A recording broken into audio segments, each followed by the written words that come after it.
ஒரே சேலரி, ஆனா 2 பேருக்கும் டாக்ஸ் மட்டும் வேற வேற. Person A old tax regime choose பண்றாரு. Person B new tax regime பக்கம் போயிட்டாரு. பெர்சன் ஏ தெளிவா இன்வெஸ்ட் பண்ணி டிடக்ஷன்ஸ் எல்லாம் கிளைம் பண்ணி அவரோட டாக்ஸை செமையா குறைச்சாரு. ஆனா பெர்சன் பி எந்த டென்ஷனும் வேணாம்னு எதையும் பண்ணல. ஆனா அவருக்கு லோவர் டாக்ஸ் ரேட்ஸ் கிடைச்சது. அப்போ யாரு கம்மியா டாக்ஸ் கட்டியிருப்பாங்க? இதுக்கு நேரடியான பதில் இல்லைங்க. இது முழுக்க முழுக்க உங்களை பொறுத்தது தான். நீங்க நிறைய இன்வெஸ்ட் பண்ணி டிடக்ஷன்ஸ் காட்டுற ஆளா இருந்தா ஓல்ட் ரெஜிம் உங்களுக்கு லாபமா இருக்கும். இல்ல எனக்கு எந்த தொந்தரவும் வேணாம், இன்வெஸ்ட்மெண்ட் எல்லாம் தலைவலி அப்படின்னு நினைச்சீங்கன்னா நியூ ரெஜிம் பெட்டரா இருக்கலாம். ஆனா இங்க தான் நிறைய பேர் தப்பு பண்றாங்க. எதையும் யோசிக்காம பிளைண்டா எதையாவது ஒன்ன சூஸ் பண்ணிட்டு வருஷா வருஷம் ஆயிரக்கணக்கான ரூபாயை வேஸ்ட் பண்றாங்க. கெஸ் பண்ணாதீங்க, கால்குலேட் பண்ணுங்க.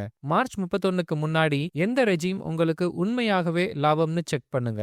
ஏன்னா ஒரு தடவை சூஸ் பண்ணிட்டா அப்புறம் மாத்துறது அவ்வளோ ஈஸி இல்ல. ஸ்மார்ட்டா சூஸ் பண்ணுங்க. உங்க பணத்தை நீங்களே சேமிங்க. முடிவு பண்றதுக்கு முன்னாடி இந்த வீடியோவை மறக்காம சேவ் பண்ணி வச்சுக்கோங்க.